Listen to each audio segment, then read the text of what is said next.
it's kind of like I don't know, like a journal entry or something. But it's about psychopaths, and it's only a page long, so I thought, you know what, let's give it a go and let's read it. I've been posting no whispering, no talking videos recently because I've been sick. And I'm still sick. But I don't really like posting videos where I don't talk that much because it's not really what I like my channel to be. So I thought I'd give it a shot. And man, is it difficult. Just to breathe and yeah, okay. I'm gonna try my best not to make loud noises. And then I thought I'd just have like this little one of my candles that I like tapping on, just for a little bit of noise in the background, you know.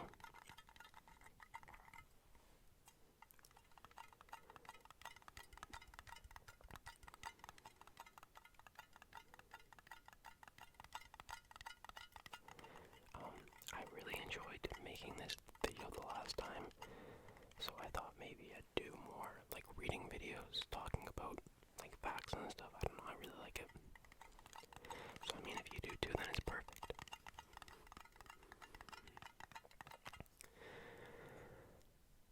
Look around. On the street, on the train, at the baseball stadium. 1 out of every 100 people is a psychopath. Really? Huh. These people are charming and charismatic and can convince and ensnare you. But they are also ruthless. They frequently lie and cheat. They can hurt you and in the worst case even kill you. The aforementioned statistic reveals that this untapped potential lurks in 1 out of every 100 people. It's actually a lot more frequent than I thought it would be. However, there are 2 environments that contain a disproportionate number of psychopaths.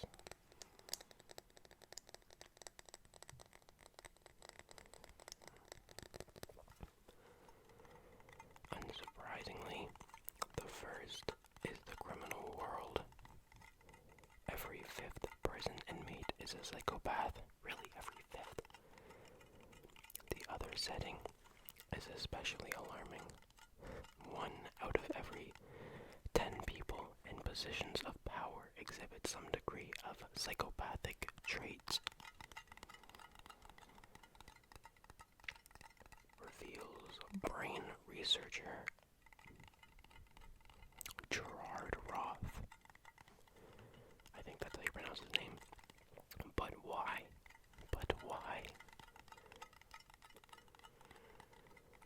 One essential characteristic of psychopaths is the urge to wield power, particularly when it is done according to their own rules. That's why these individuals need to be in environments that afford them as much leeway as possible. They sit on executive committees. They are managers or politicians. They use these positions of power for their own benefit, and the damage they can do is immense.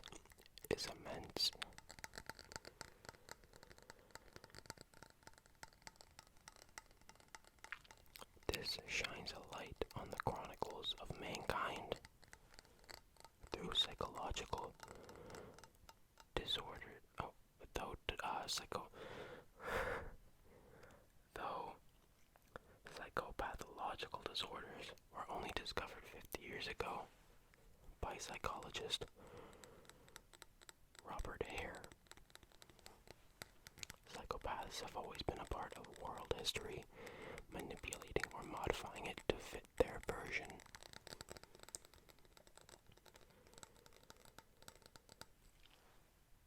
There's also a page, like a couple pages after this, that talk about a few, like psychopaths in history. I don't know. I think this book's really interesting, so we'll probably go over a bunch of different pages in it in future videos. We'll see.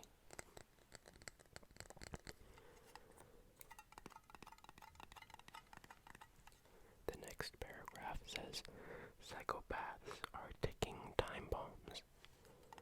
They are ticking time bombs. 1 out of every 100 of us just finds it exciting to manipulate people, to humiliate, or to kill. But how do you recognize them? Criminal psychologist Robert D. Hare has spent 35 years trying to answer this question. He and his team have administered thousands of field studies in psychiatric hospitals and performed hundreds of brain scans of rapists, murderers, and serial killers. And they've also analyzed the behavior of countless despots as well as executives in managerial roles, comparing their behavior with that of healthy people.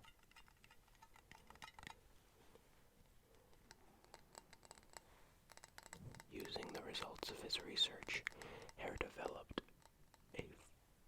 a tool that can reliably identify psychopathic individuals.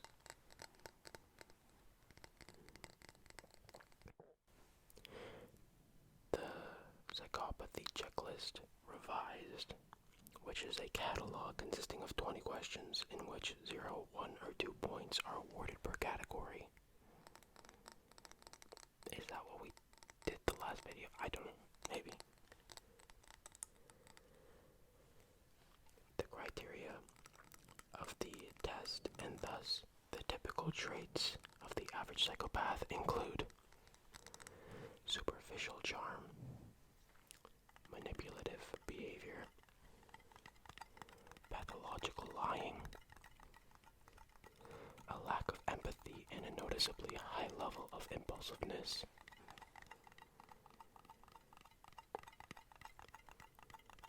The greater the extent to which these characteristics are pronounced, the harder it is for these individuals to keep their urges under control. They are either at the threshold of being a psychopath, or they have already crossed it.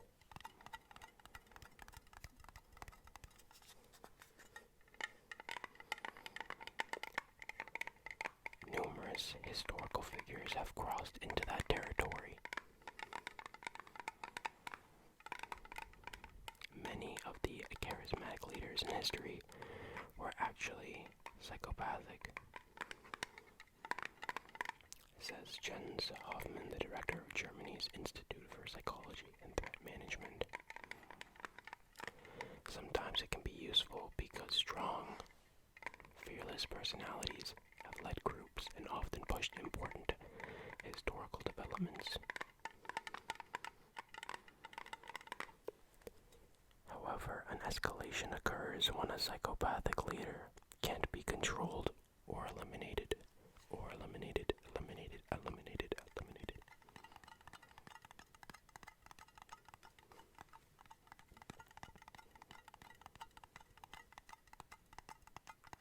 And then the last paragraph says, how psychopaths change the world. How they change the world.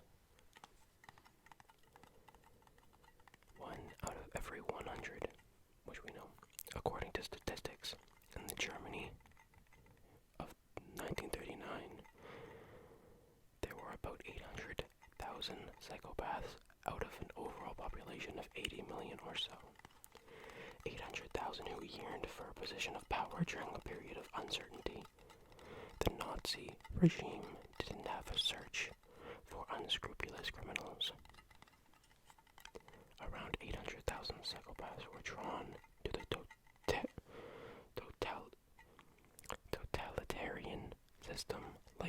moths to a flame, and they were willing to commit terrible crimes in the name of the fatherland. As for Adolf Hitler himself, even as a boy he had abnormally severe tantrums, and his arrogance was demonstrated early on. When he played the lottery as a teenager, he was firmly convinced he'd win, and when he inevitably lost, he would fly into a rage. He also wanted to be a painter. I don't really know what that has to do with... After the Academy of Fine Arts in Vienna rejected him, he tried again and was turned down again. The painter became a warmonger. He completely threw himself into life as a soldier in World War I.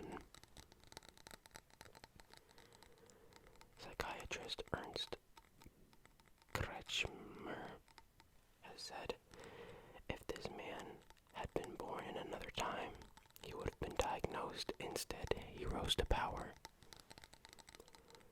Rejection and failure are completely unacceptable to a psychopathic personality. When combined with the trait psychologists call narcissism, a highly explosive mixture is created. The result of this combination is what Adrian Rain of the University of Pennsylvania's Department of Criminology refers to as successful psychopaths. Successful villains throughout history, there have been many. It is particularly tragic when two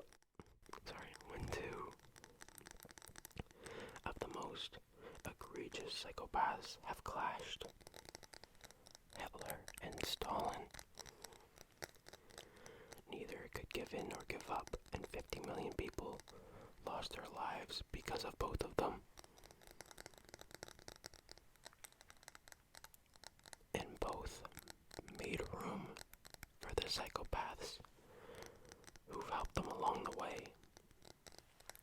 They effortlessly recruited more and more psychopaths from the general population. Every 100th person.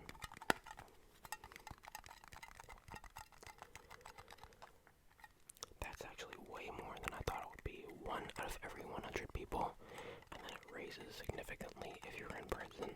I mean, that part makes sense because you're in prison, but just in like every day-to-day stuff,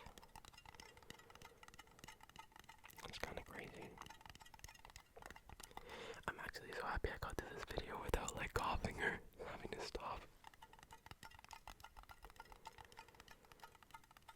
Because literally right before I pressed record, I was coughing up a storm.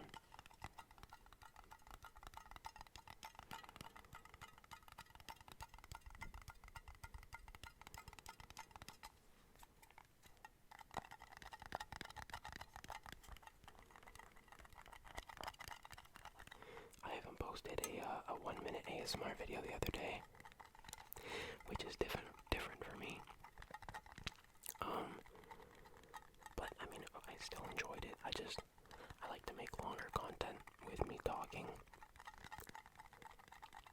or just longer content in general. I don't know.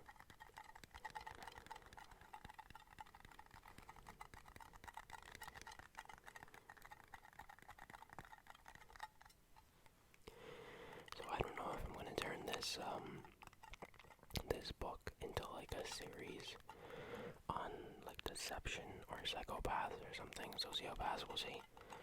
But it's a pretty big book. I don't really know how many pages are on stuff like this, but I might just do, I mean, if you keep liking them, because I think it's really interesting, I might just turn most of this book into like a series and just read all about the different people and stuff.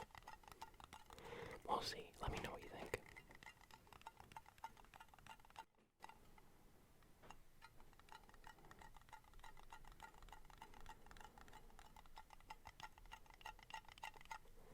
Thank you so much for watching this video.